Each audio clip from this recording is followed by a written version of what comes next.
see, do we have everybody up there?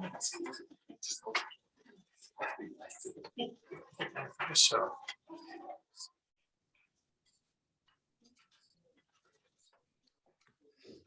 Okay.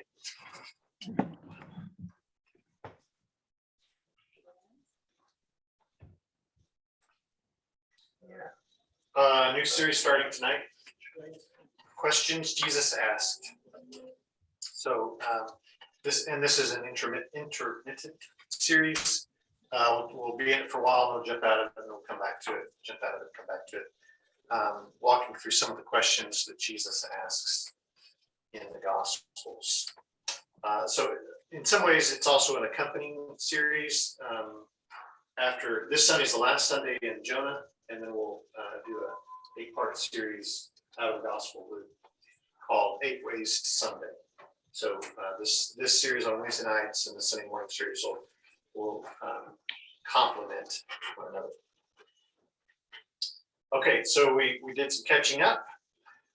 Let's begin by considering questions that people ask of God. I recognize the font on that. This slide is extremely small. I was going blind. But I'll just read. I put some arrows by some interesting questions. So a couple of folks came together and wrote this book called 101 Questions Children Ask About God. These are actual questions from actual kids that these folks worked with. And they compiled and tried to answer them in this book. So some interesting questions. Why did God make mosquitoes? Why do sharks eat people? If God made spiders, why do people squish them? Down near the bottom, does God have friends or is he alone? That's an interesting question. Did Jesus ever do anything bad when he was little? Why did Jesus dress so funny? How can Jesus fit in my heart? Why doesn't God just zap the bad people? Up at the top there, will God give children toys if they ask him for them? Is there a McDonald's in heaven? Why is hell dark if they have fires? Why are some people different from others? Last one here, last page. If we're running out of trees, why doesn't God just make more? How did they write the Old Testament if there weren't any paper or pencils? And why do we go to church if God is everywhere? Question. Okay, so what is one question that you would ask God or Jesus in this season of your life? Not rhetorical. This is not a rhetorical question.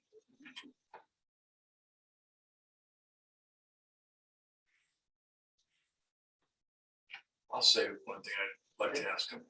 Yeah, I always jokingly say this to people, but I'd like to ask God, if I make it to heaven, will you make it possible for me to go back in history and see Babe Ruth and Garrett play? Oh, okay. That's a good question. Other questions? What question might you ask God in this season of your life?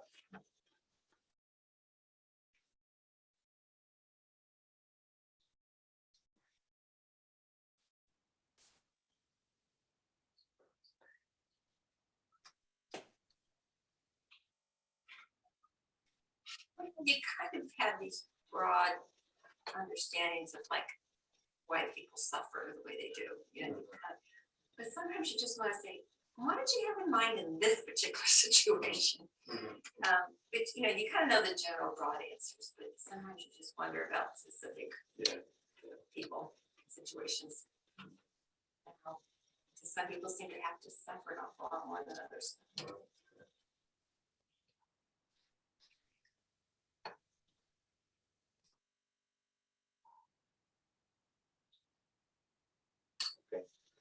Clearly shut down conversation. Well, I'm just putting myself in that position. I mean, if you're in the presence of God and Jesus, I mean, I'm thinking of that song, you know, standing in your glory, what will my heart feel? Will I bow before you? Will I in awe of you be still? I mean, Yeah. we get starstruck, you know, when you meet, you know, Julie Andrews or, you know, George Clooney or whatever. And Yeah. I'm just gonna sit there a minute, you know, or two, you know, just be bask in the presence. You know, forget the question, because I don't know if I'm in their presence, I feel like all questions are answered. Yeah. Yeah. So let's flip it around and think about God's questions of us. Trevor Hudson has a book called Questions God Asks Us. Let me just read a little bit from it. Have you ever stopped to think about the questions that God asks in the Bible? For many years, I missed focusing on them. Perhaps it was because, like many others do, I thought the Bible was just a book of answers. It existed to give me solutions to my everyday concerns and dilemmas. Then one day, several years ago, I realized that I might be approaching God and the Bible from the wrong direction. It was as if God said to me, Trevor, rather than you always asking questions of me, start listening to the questions I have for you. I've often wondered why God would want to ask us questions. There could be several reasons. To begin with, God wants to enter into a conversational relationship with each of us. One way in which God shows this deep desire is by asking questions. They are the same questions that God asked the people of God throughout the Bible. When we start hearing them as addressed to us, we receive a glimpse into those things that God wants to talk about with us. Second, God gives greater dignity to us by allowing us to wrestle with the questions rather than simply giving us the answers. I recently read that of the 183 questions that Jesus was asked in the four Gospels, he directly answered only 3. I will leave you to find out which 3 these are. This little known fact often surprises people who believe that Christianity always provides us with clear answers. Apparently, Jesus saw things quite differently. By asking us questions, he wanted us to know that God really values what we think and feel. And third, a question has greater power to transform us than a straightforward answer, especially when it comes from God, who knows exactly what questions to ask. Certainly, this has been my experience as I've lived with the 10 questions in this book, 5 from the Old Testament, 5 from the New Testament. They've invited me to look deeply and honestly into my heart. They've challenged me in my relationships. They've engaged me more realistically with the pain and suffering of our society. Somehow they have a way of getting inside of my life with the power to change me from the inside out. So we're actually using a different book called Questions Jesus Asked. But the idea here is the same, that Jesus asks many questions, and in asking questions, it draws us into a relationship, a conversational relationship. It treats us with dignity, and it transforms us, because these questions have a way of kind of getting inside of us and doing some work that maybe a straightforward proposition wouldn't do. Okay, so let's think of this question. What is one question that God or Jesus might ask you in this season of your life? So do you really think that you're trying? Oh. I have my question. Oh, okay. In anticipation that you were going to do this to us, I would ask the question that we always ask of God. How can you allow so much suffering in the world? Oh, this is God asking Yes. you the question. Yes. Oh, Good that's question. good. Yeah, that's the first thing I thought of. And that's who should be asked. Mm-hmm. That's right. Very close.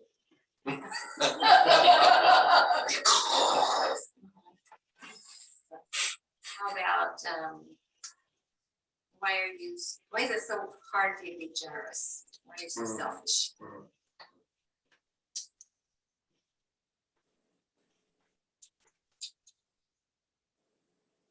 About our online folks, a question that God or Jesus might ask you. Mine's similar to, Debbie's answer, and what I wrote down is, why do you fall into the traps that you do? And, why are you so self-absorbed and self-preserving and look beyond another and don't understand another's needs and perspectives? Because if you were to consider that, you would understand them, but, you may fall into that trap again where you don't. Yeah. So why do you do that? You might ask me, where did you leave your glasses? Or maybe, why didn't you trust me? Why didn't you just believe me? Mhm. I would take John's and sort of make it turn to me a little bit and say, what can I do to help you trust me more? Okay, that's nice. What else could I do?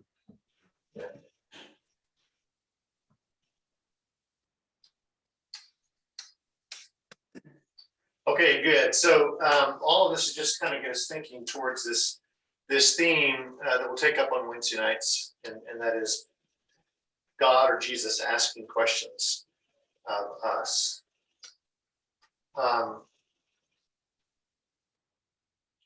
So these are the first words of Jesus, and they come in the form of a question.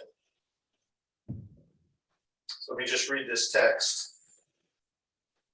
Now his parents went to Jerusalem every year at the feast of the Passover, and when he was 12 years old, they went up according to custom.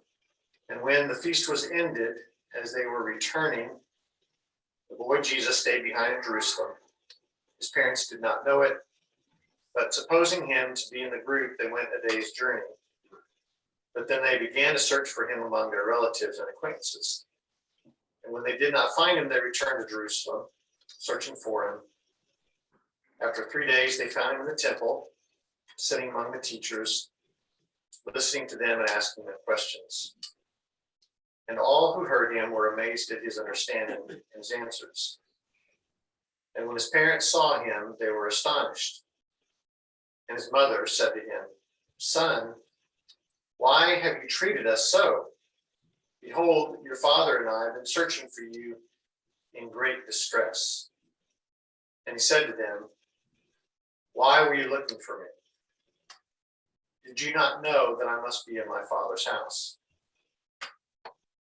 And they didn't understand the saying that he spoke to them. And he went down with them and came to Nazareth and was submissive to them. And his mother treasured up all these things in her heart. And Jesus increased in wisdom and in stature and in favor with God and man.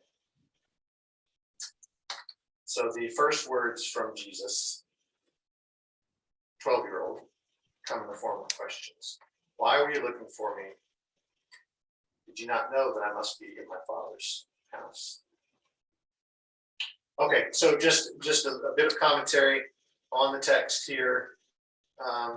This is part of Luke's birth narratives, where the stories of Jesus' birth and his childhood end with one more story that takes place where the narrative began, and that is in the temple.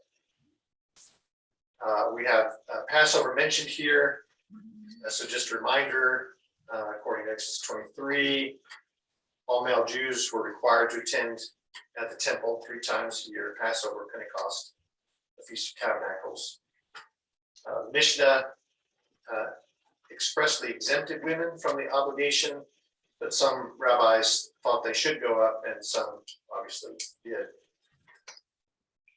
Attending all 3 festivals every year with Jews scattered all over the Roman world and beyond was difficult, but many made the effort once a year.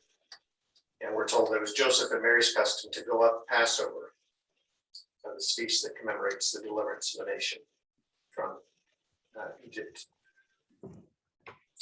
We're told that Jesus is 12 years old. At 13, a Jewish boy becomes a son of the commandments, or a full member of the synagogue, and he assumes all the responsibilities implied in that. For some observances, the Mishnah provides that a boy should be taken to the observance a year or 2 before he turns 13, so that he might be prepared And there might have been something of this going on here in our text. Jesus is 12.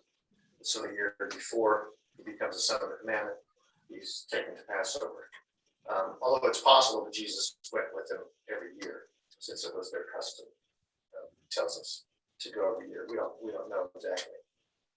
But it definitely makes sense that 12-year-old Jesus is there. That would be an important time for a young Jewish boy. They lose Jesus. His parents don't know where he is. Verses 43 through 44. They assume Jesus is proceeding home to Nazareth in their caravan of pilgrims. So it's probably not just the three of them that have made this journey, but the large extended family and clan in a caravan making this journey. In a large caravan like that, parents might not know where a child was. Some later practices suggest that in caravans like this, women and small children were at the front, men were in the back with the bigger boys. And so it's conceivable that as they're making their way back to Nazareth from Jerusalem, that Mary thinks that Jesus is back with Joseph, and Joseph thinks Jesus is up front with Mary. And it's not until the end of the first day of travel that Joseph and Mary get back together and they say, I thought it was with you. You know? Where is me, my child? I'm sure they had a heated discussion about that. So that's day one.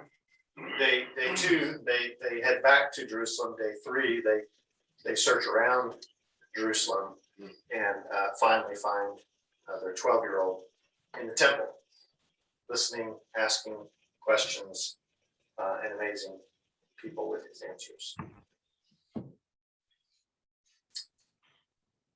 Just a little map there to remind ourselves.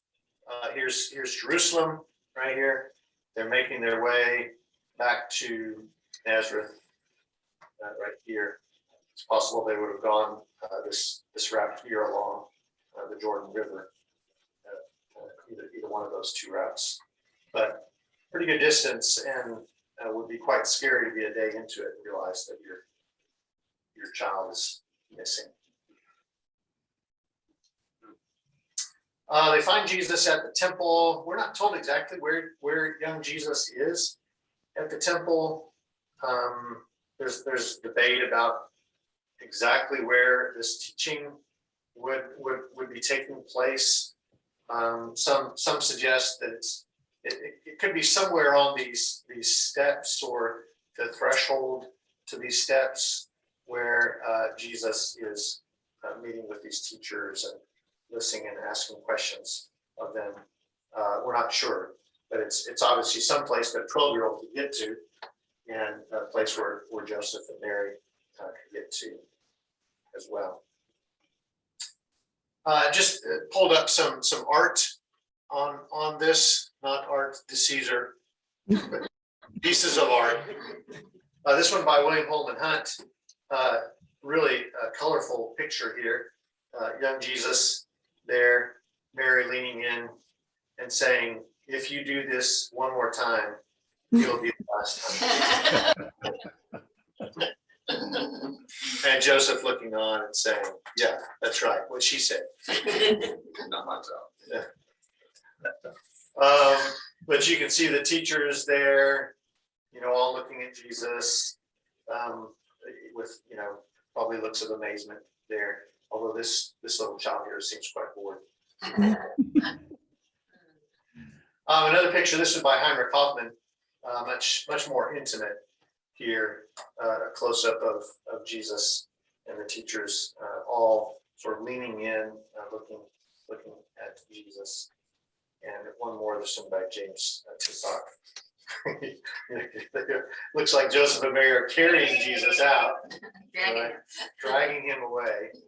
And the teachers and leaders on the outskirts looking at him. Joseph seems quite concerned here. Mary perhaps a bit sad.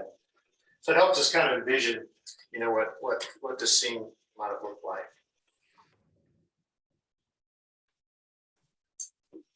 So Jesus asked these two questions. For Jesus, it's a matter of surprise that there should have been any difficulty at all. The natural place for him to be was in my Father's house, which again are Jesus' first words in the gospel. The phrase in Greek that's used there to be rendered that I needed to be about my Father's business or in my Father's house. But most of our translations, like the RSV, probably get it right because the Father's business could be done in many places. And the problem from the parents' perspective was that where Jesus was, not what he was doing, but he was in the temple. And so he was in his Father's house at the temple. Jesus' answer or question shows that early on he had a clear idea of the importance of service to God, and he stood in special relationship to God. The expression my Father's house is noteworthy. And some scholars argue there's no parallel really to this. That Jews would have added in heaven, my Father in heaven, or used our Father or something like this. But 12-year-old Jesus uses my Father's house. So recognition of his unique relationship to God and the necessity of being in the Father's house. John? Chris, I just, reading this or listening to this, I'm trying to choose my words properly, but he wasn't very respectful to his parents. What a mean thing to do to them. And his response is like flipping them off. And I bet you Joseph had to hold himself back. Talk to your mother that way and make us worry like this. And gee whiz, you could have at least just told us what you were planning so we wouldn't be afraid for you. There's some more adjectives you could use here to describe his behavior. That's a heck of a way to get started. Yeah. Yes. I wonder if we're kind of left in the dark. There's other dynamics that's spoken. Like, didn't you hear me talking about this? Or Yeah. were you aware we had this conversation the day that you knew I wanted to stay back? I just wonder if there were other pieces of the conversation that you're just not privy. Fill in the context. Yeah. Yeah. Or there should have been, he should have at least said, gee, Mom, I'm sorry. Yeah. Yeah. And John's response to that is makes a lot of sense. What we assume there was no other context than what we were given. So the question seems so challenging to begin with, but it's obviously building to the second question. Didn't you know I had to be in my Father's house? Which is kind of like, why was this search so hard for you? Wasn't it obvious where I'd be? That's a different question than the way we're hearing it here. Like, why were you searching for me? Which is, didn't you know where I'd be? Is really more what he seems to be saying. And again, this wasn't some ordinary kid. I mean, there was a lot happened when he was born. Stars and angels and kings and stuff like that. And Mary had a lot to think about, and perhaps she did not understand obviously in their misunderstanding where he was. They knew he was special because of everything that surrounded his birth, but they didn't know how that would play out in his life, how that would manifest itself. And so this was her coming to grips with you're special, and you're in a different place. That's how he could speak to her. But then again, he's nearly bar mitzvah age, and maybe boys can talk to their mothers like that. I would get wrapped in the faith. Right. Yeah. Lava soap, my head will not wash out with lava soap. Yes, he's still coughing up bubbles. I think this is a helpful. Oh, go ahead, Annie.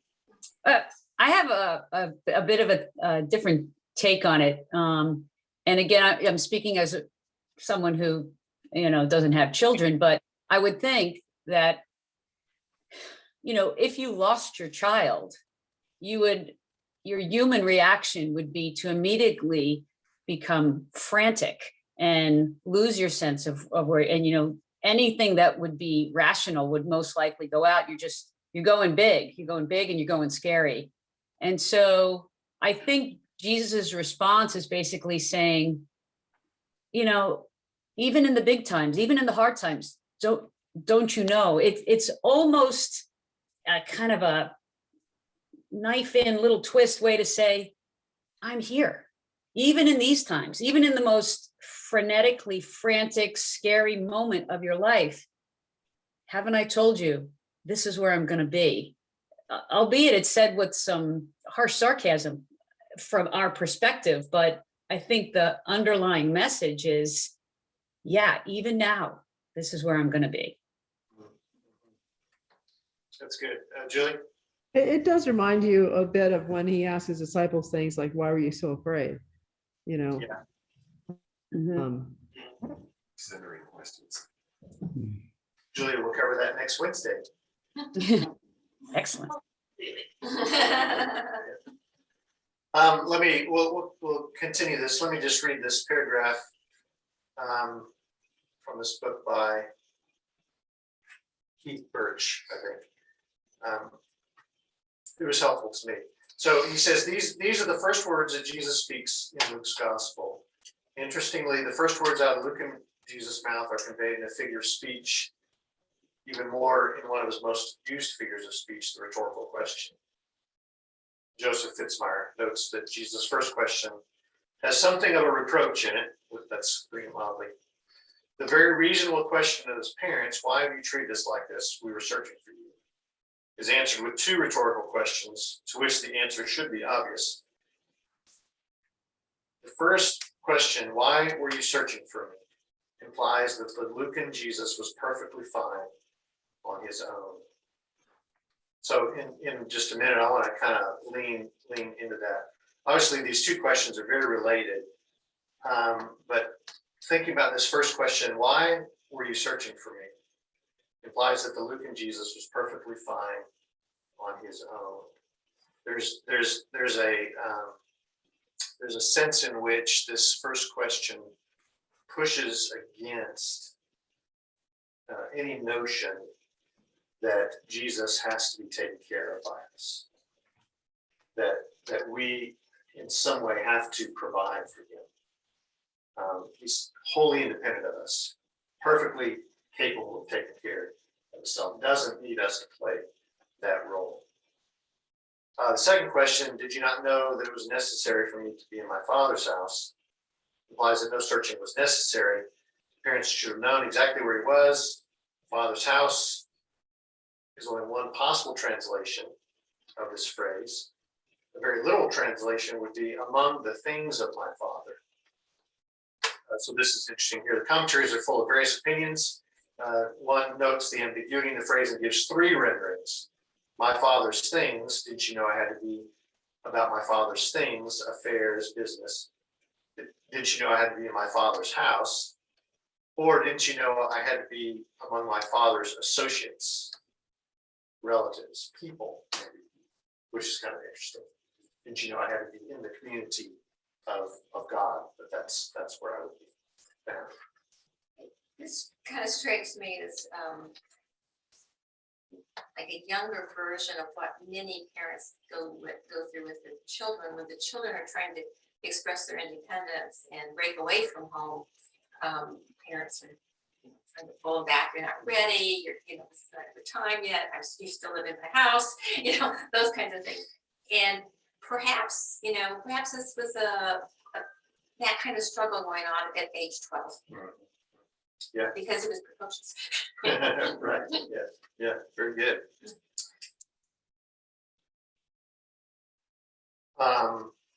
Just to note here, this phrase, my Father's house. Now you can, if you just search for my Father's house in the Bible, it pops up a lot of times where people are talking about their literal father's Father's house. But in terms of speaking about God or heaven or the temple, it's only used 3 times in the Bible and only by Jesus here, and then twice in John, John chapter 2, where Jesus tells those who are selling pigeons in the temple, take these things away, do not make my Father's house a house of trade. And John 14, when he's talking to disciples prior to his death, in my Father's house are many rooms. If it were not so, but I've told you that I go to prepare a place for you. So again, just a window into the way that the intimacy with which Jesus views his relationship with God, my Father. Okay, I want to go to this right here. So here's a suggestion. When Jesus asks, "Why were you looking for me?" He's critiquing false assumptions that he needs us to take care of him. So I'm trying now to sort of broaden this out to some application. So when Jesus asks, "Why were you looking for me?" he's critiquing false assumptions that he needs us to take care of him. Jesus didn't need Mary and Joseph to search for him and rescue him from being lost. And Jesus doesn't need our efforts to defend him, take care of him, provide for him. He's a big boy. He can take care of himself. And we can treat him that way. And then when Jesus asks, "Did you not know that I must be in my Father's house?" he's critiquing false assumptions about his location, where we would expect to find him, and his vocation, what we would expect Jesus to be doing. So Mary and Joseph assumed that they knew Jesus' location. Well, he's here. He's among the family. Oh, no, he's not. And Mary and Joseph assumed that they knew his vocation. He's going to be doing what 12-year-old boys do. So it would never occur to them he'd be in the temple. And so in the same way, we often make wrong assumptions about where Jesus is likely to be found and what Jesus is likely to be doing. And so the 2 questions, as they become questions Jesus speaks to us, might be questions that really push against false assumptions about Jesus and about who he is and what he does. Okay, so let's try that on for size here. So why were you looking for me? Can you think about some contemporary ways in which we try to take care of Jesus, provide for Jesus in some way that Jesus might sort of push against? I think sometimes we're very quick to try and defend Jesus' honor, especially when people might ask hard questions. Why is God doing this? Or why doesn't God stop the suffering? And I think sometimes instead of just letting those questions sit, we're very quick to try and correct people. Tell them like they're bad questions. Oh, yeah. Yeah. So our quickness to try to answer hard questions may be an indication of our, we've got to prop Jesus up here, because otherwise he's going to fall down, right? Chris, I think art has the end of. Art? Yeah, mine was just, if you follow Jesus's way, in part it's taking care of him because you're supporting him by your actions.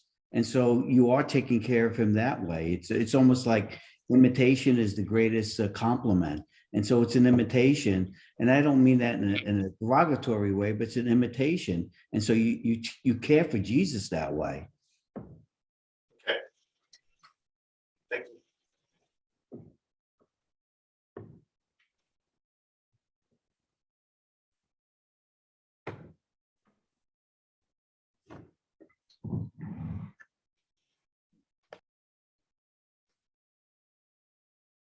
Anything else come to mind around that?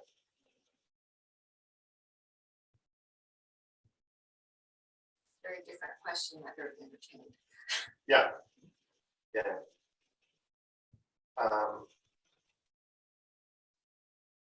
Let me ask this one.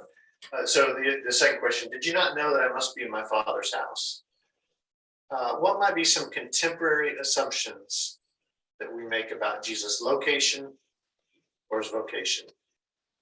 In other words, what would be some ways in which we tend to think, well, we'll definitely find Jesus here, or we'll definitely not find Jesus here, or well, Jesus would definitely do that, or Jesus would definitely not do that. Art. Well, if we believe that there is evil in the world, and if we would think to ourselves that the best place to find Jesus is in that spot, I think we might be surprised to find out that he's not. That he's not in which That spot? he's not in that spot. Again, if we're believers that there is such a thing as evil, and that there's evil in this world, and so to try, I don't know if it's right to say to travel to that spot. One would think, well, that's where Jesus is. But if there's true evil in the world, then he's not there. Okay, I'm pondering that. That's good. Thank you. Thank you. Chris, my thought is that, there's a lot of places I think we wouldn't think to see Jesus, but the Gospels clearly demonstrate that he went there. So it would be just sort of, with the tax collectors and sinners, with the prostitutes. I think we still probably have a hard time really imagining Jesus there, even though he's clearly demonstrated that he is and would go. Yeah, right. And you don't hear this much. You don't hear this as much these days as you did, I don't know, 10, 20, 30 years ago. But for a long time, the sort of missionary impulse was we need to take Jesus, to this nation, these people, this place, under the assumption that he's not there, that he's here, and that he needs us to carry him there, right? When in fact, he's already there. He's already about the Father's business there, right? I often think of September 11th and the World Trade Center site where we know such evil occurred there, but I have no doubt that Jesus was right on that pile. Yeah.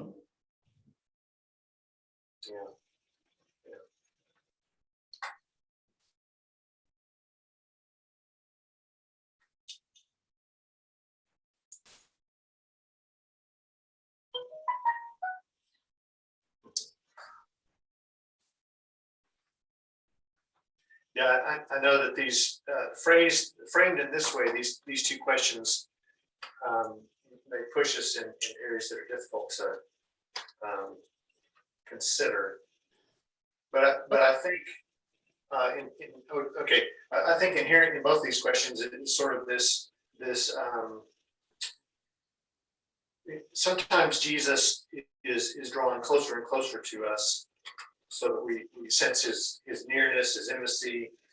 But in these two questions, there's almost a sense of appropriate distancing, that he is the Son of God, and he's going to do what he's going to do, and we've got to correct assumptions that we make about where he's going to be and what he's going to do and what he needs from us.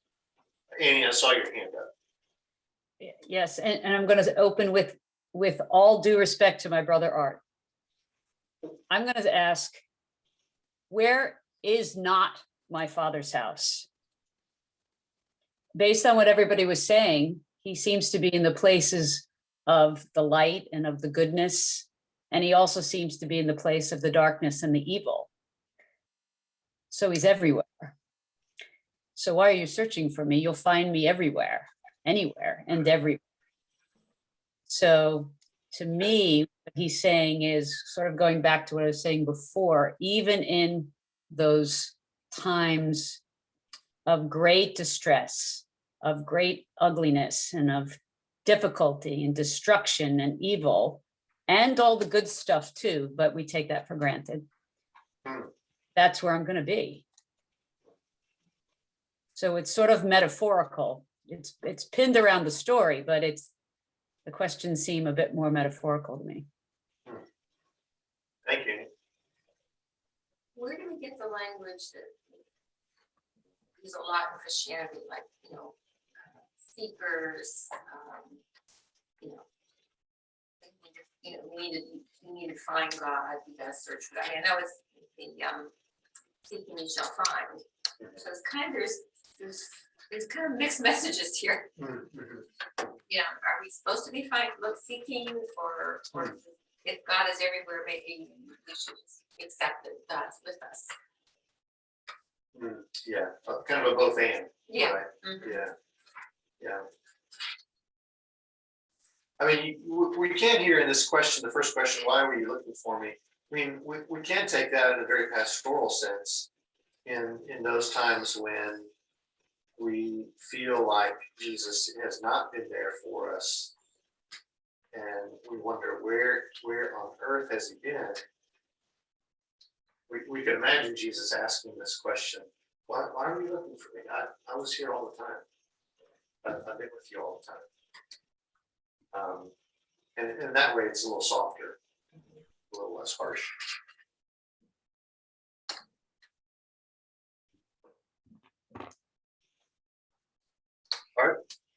Yeah, I don't want to debate it too much, and of course, Annie, I love you, and so it's good to have a conversation with you.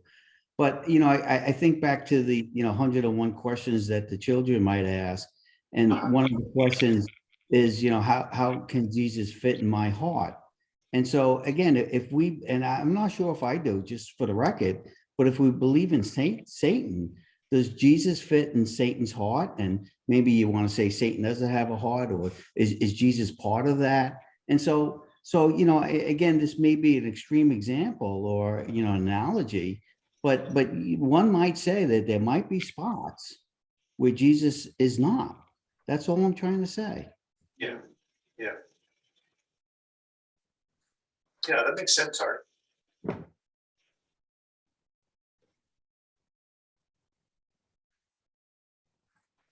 Yeah, I mean, it depends what your perspective is. Mhm. I mean, that is a very clear example of that you do sense there are places where it's quite clear Jesus is not here. But this story is one of those multiple perspectives.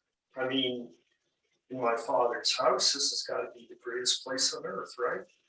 Well, that's not going to be how the temple comes across in other stories. He's with the teachers of the law, who have to be the religious authorities until he gets there and hammers them over and over again later in the gospel. And the point is, both stories are true. Yeah. As I understand it. And so you decide he's invariably against the teachers of the law.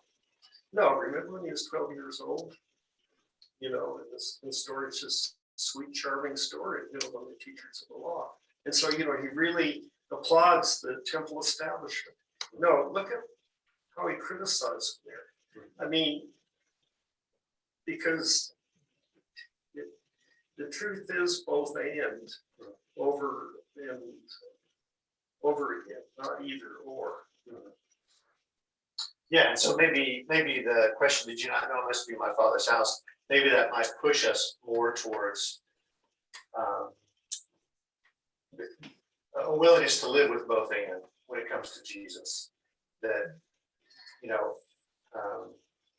I'm open to the possibility that I might be wrong about where Jesus is or is not.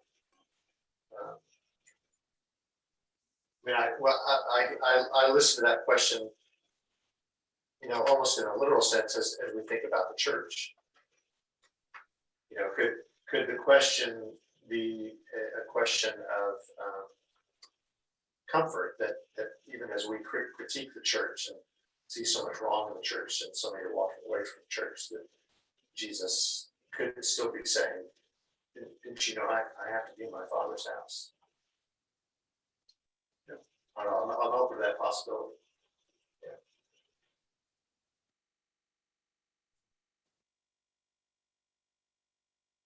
All right, those are the first two questions that Jesus asks. Next Wednesday, Julie Clark, fresh from protest number 1, we'll talk about. So, what's the 10 o'clock question? news. The question is, Why are you so afraid? why are you so afraid? Yes. So, I hope everybody will come back. Good job. Thank you. Thank you, everyone. Good night. Good to see all y'all. Everyone. Night. Good night, Art. Please. Love you.